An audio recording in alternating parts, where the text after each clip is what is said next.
Have you ever pondered, where truly does your heart reside? It's a thought that might have crossed your mind, perhaps in a quiet moment of introspection. We often associate the notion of home with a physical structure, a tangible place where we lay our heads to rest. But could it be something more profound, more intimate? Some might argue that home is not just a location but rather a sense of belonging, a feeling that resonates deep within us. It's a place where you feel accepted, loved, and secure. It's that warm, comforting feeling that envelops you when you're surrounded by the people you cherish, engaging in activities that fulfill you. From a cultural standpoint, home might be a country or a city, a place that shares your customs and traditions.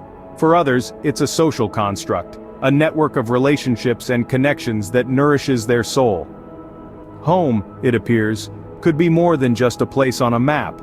A debate rages on. Is home a physical location or an emotional state? Let's delve into this, shall we?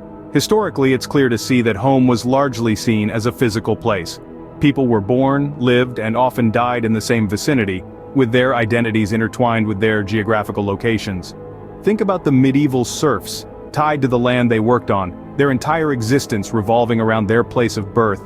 Or consider the nomadic tribes, their homes transient yet tied to the physicality of their tents and territories. In societies too, home was a physical construct. The grandeur of one's house was a barometer of wealth and power, a tangible display of one's status.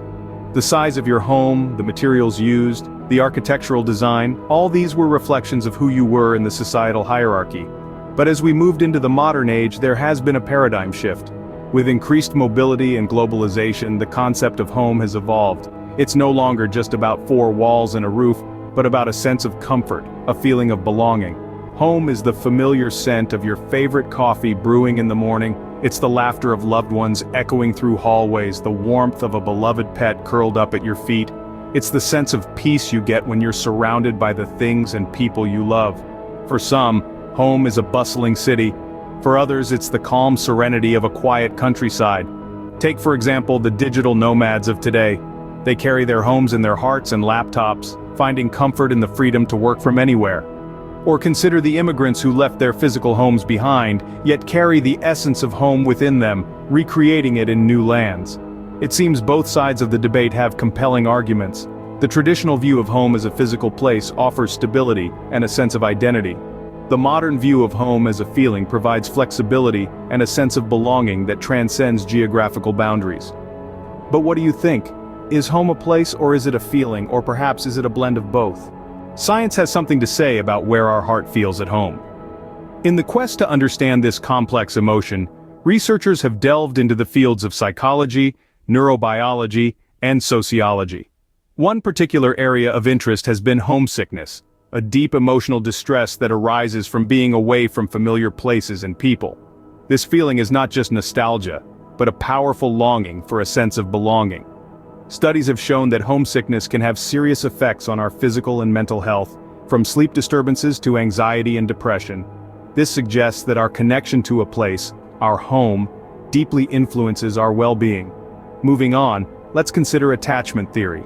This psychological model suggests that our earliest relationships, especially with our primary caregivers, shape how we feel about relationships and our sense of home throughout our lives. If we felt secure and loved in our early years, we might be more likely to create and seek out similar environments as adults. Interestingly, the environment itself plays a significant role too. Research indicates that being surrounded by nature, for example, can have a profound impact on our mental health, reducing stress and boosting mood. This might explain why some people feel most at home in the great outdoors, under a canopy of trees or by the soothing rhythm of the sea. But what about city dwellers who thrive amidst the hustle and bustle? Well, studies have found that urban environments can stimulate creativity and innovation. The dynamic energy of a city, its cultural diversity, and endless opportunities can make it a home for those who crave constant stimulation and growth. So, whether it's a quiet countryside, a vibrant city, or a cozy family house, home can take on different forms for different people. It's a unique mix of our personality, experiences, relationships, and yes, even our biology. Science might not have all the answers, but it certainly gives us food for thought. So the next time you ponder over where your heart truly feels at home, remember, it's more than just a place. It's a complex blend of emotions, memories, and connections that shape our sense of belonging. Is the saying "home is where the heart is" a universal truth, one might wonder? As we delve into the heart of this topic, we find that this sentiment echoes across cultures, societies, and even time itself. Consider the literature of yore.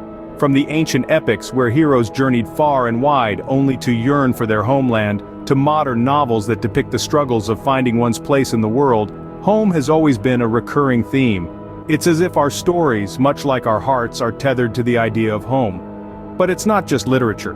Music, that universal language of the soul, often sings about home. It could be a country song echoing the peace of the countryside, a rock anthem celebrating one's city, or a pop ballad reminiscing about childhood haunts.